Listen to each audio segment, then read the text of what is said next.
Solo hits out at Rapinoe for being hustled in pathetic equal pay settlement.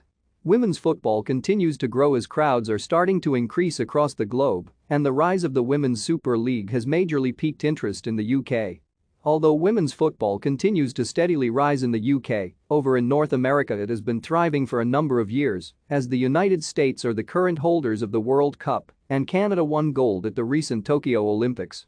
One issue that had remained dated was the major pay difference between the men and women's game, although the US have now followed the England national team in providing equal pay for all genders after a recent settlement.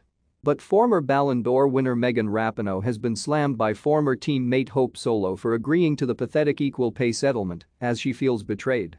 Solo used to play alongside influential stars Rapinoe and Alex Morgan for the US national team, but she had her contract terminated in 2016 following a series of outbursts. The former goalkeeper was part of the initial movement that pushed for equal pay in 2015, and in 2019 the women's national team were unsuccessful in their lawsuit against US Soccer, seeking £52.8 million in damages.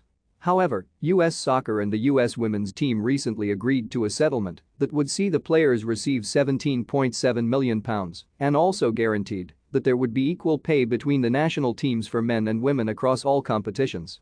Will England's Lionesses challenge for the Women's World Cup in 2023? Comment below.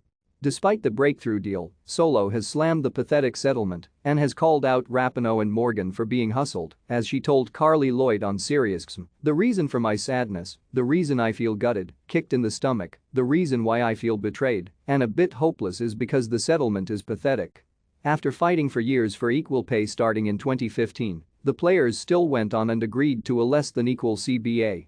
They continued to believe in the promises of the United States Soccer Federation. They were outclassed, outmaneuvered, and then, finally, after pumping the brakes and doing a 180 in the fight of our life, they decided to show up to the party and they got hustled.